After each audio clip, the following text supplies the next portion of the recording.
pi nang la tu na chi ta ding la lam la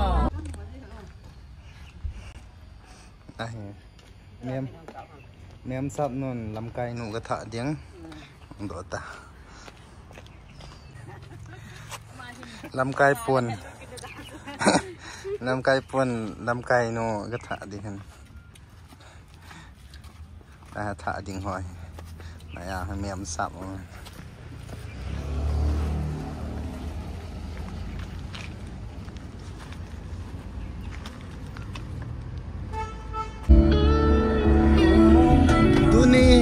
Lilian Delhi cheating hintan dia hing ga tha do dio advance alloy nu ding ta ka chi dio hen ti ting le ni la lam le kong ki le ki ni yang ni ve ki dio hen cái hi lên hi first time ama gari to ke gari ga to ka le he thiam the lo thiam channel mat thiam lo lai hen ga tiếng le scan nga ham ngai le la hen mat do di tan gari tol thiam ho ti se hen na len sit bel nang ki bua ken ki bua mana bai chas no kong kan ku chin ka tu na lo ding bel kan tu ta fi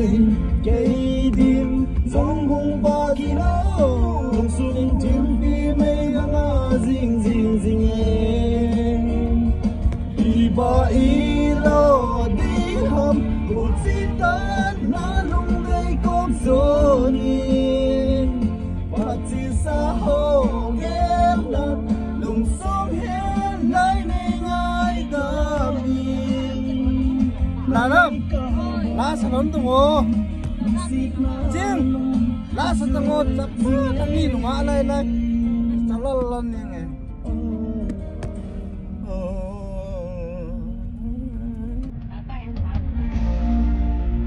Kakai, request kakai lesa. Ketia di inang leke.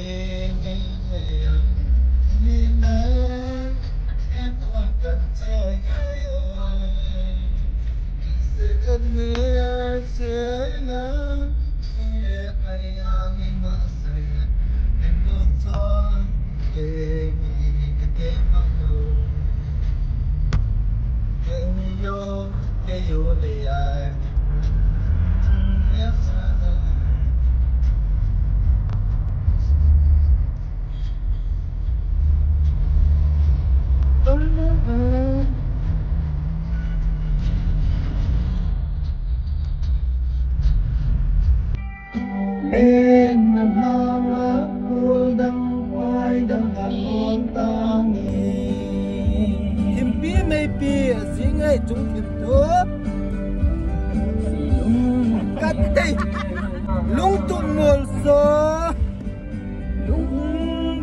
mol so, in bam men lom ta po, kam chen khat be nei vai hai lang, nei vai la in lang, chu tieng na lung dei ken, na lung lui ken, lai dam so hil ta nghe, luôn hi kang in tin,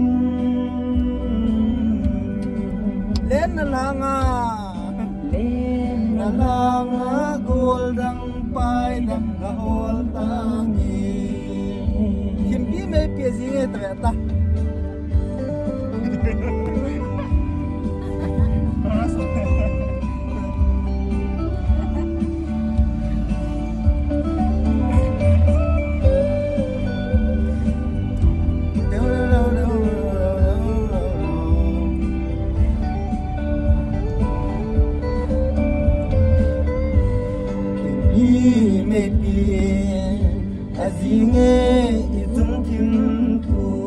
lung in đó lâu tạ san dâu ta lâu đó lâu tạ san dâu ta lâu say ta ngồi lên lung lái xuống bằng đã muốn thấy bố nắng ấy lên phù cả đủ dấu buồn lung tung mol gió điện vang đằng đen lông bôi tu mol gió điện vang đen lông tập bôi vòng chân khát bên ấy vai là nắng in này vai in lặng chú tiếng là núi kiến là ngay là núi kiến là ngay đâm số hiền ta nghe luôn đi căng yên thiên lên nắng hàng ngủ nắng bay nắng hồn ta nghe lên nắng hàng ngủ nắng bay nắng hồn ta nghe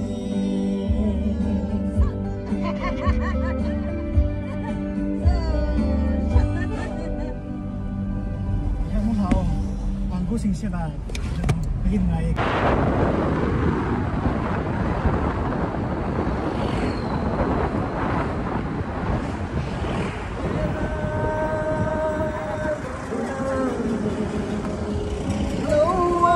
lâu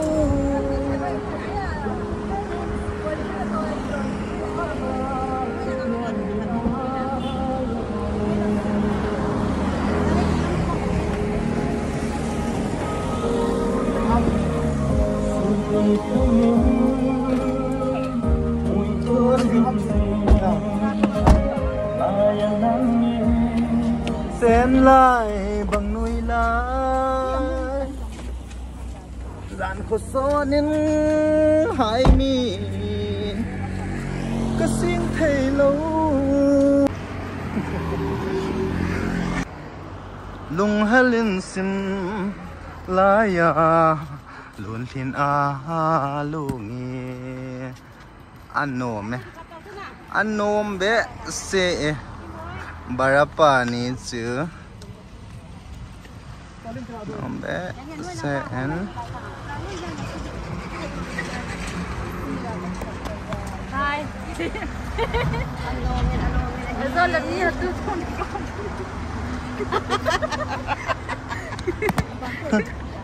em về set kan tu welcome ni gel hamgu ni sa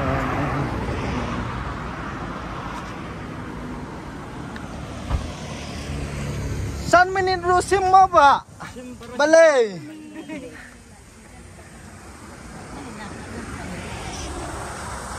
hey Kimboy napulka dole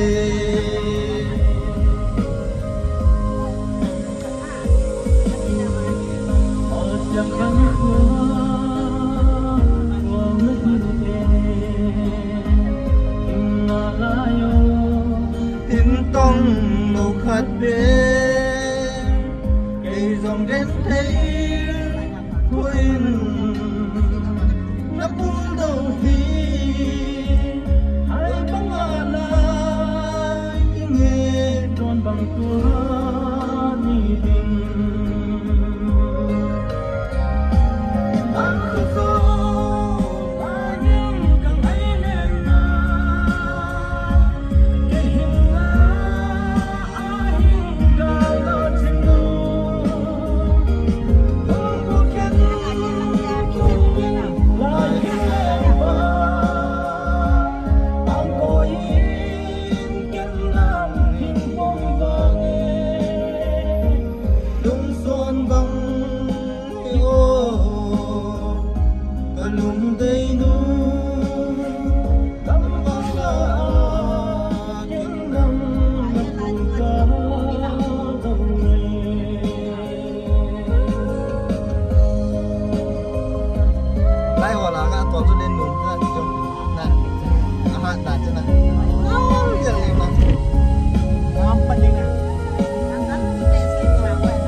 ơi à hiện đam Bây giờ còn làm học. Cái này là phải làm gì đâu.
bus parking khana hu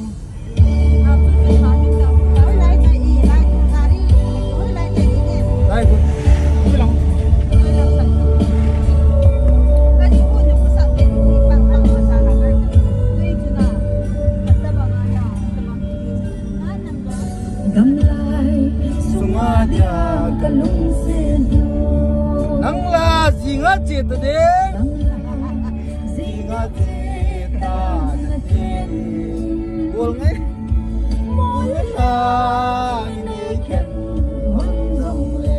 hình ghel đó jinga silong tolpi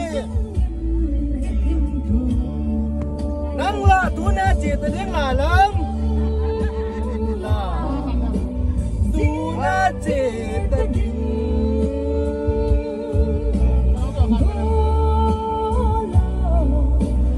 bên nam lẹp đê, tên nó rào tông mấy đâu, xin cả ngày nào, chúng ta hiện sen cô ngay,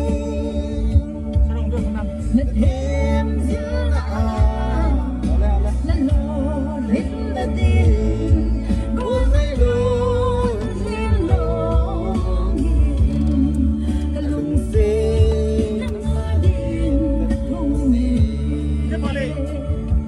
Palai sa do so man pila so. Khian do so. Hi. Hi.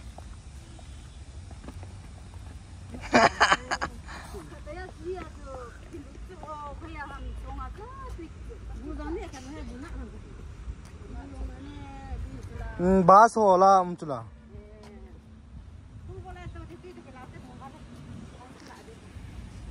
This is the main hero.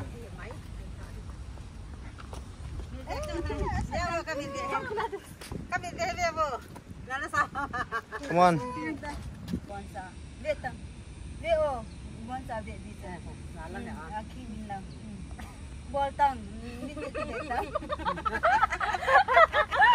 Tahu.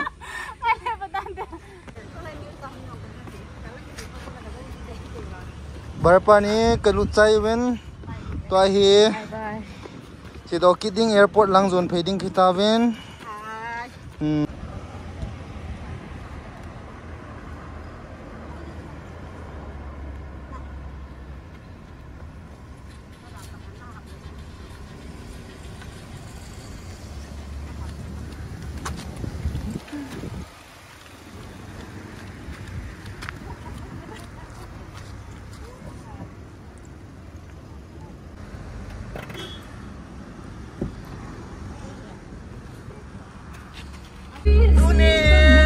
Lami chiro te ke đi ngang ngoài tan bàn tiền rất riêng hết lại làm cancel từ lâu đi nghe đi lấy chôm từ lâu đi kêu để đi nông tài chúng lăng việt lẽ tiền sẽ đi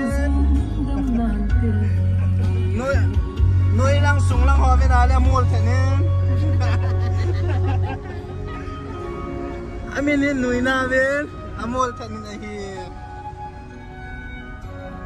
mà lang biết lẽ chuyện gì nên là lắm lên là đừng hi màn gầm nghe hít ta thì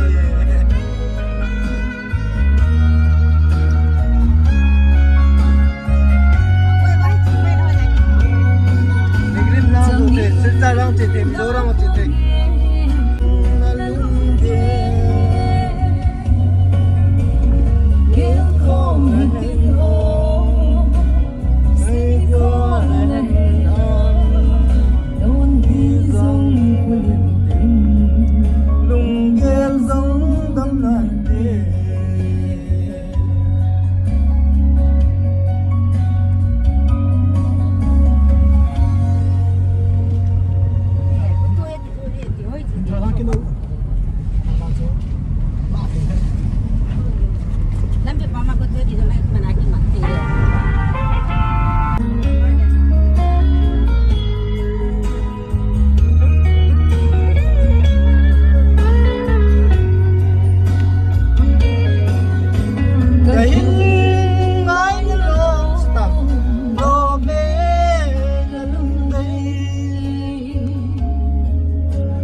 Kolkata New Road would like to welcome our flight members for traveling with us today.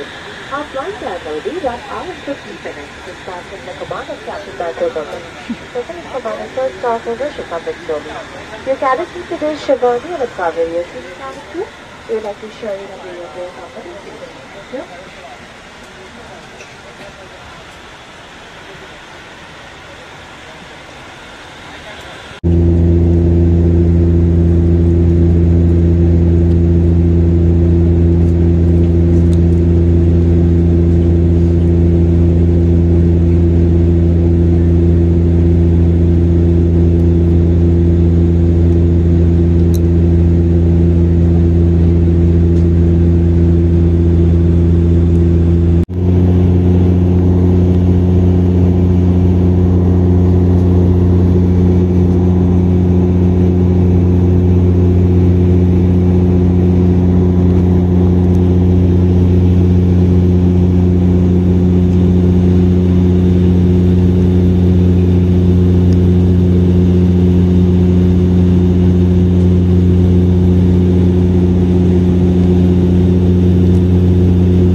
Dear passengers, Kolkata के नेताजी सुभाष चंद्र Bose international airport में आपका स्वागत है। अब आप अपने mobile phone का इस्तेमाल कर सकते हैं। इस समय बाहर का तापमान 29 डिग्री सेल्सियस है। अपनी सुरक्षा के लिए कैप्टन के सीट बेल्ट साइन बंद करने तक अपने निर्धारित स्थान पर बैठे रहें और अपनी कुर्सी की पीठ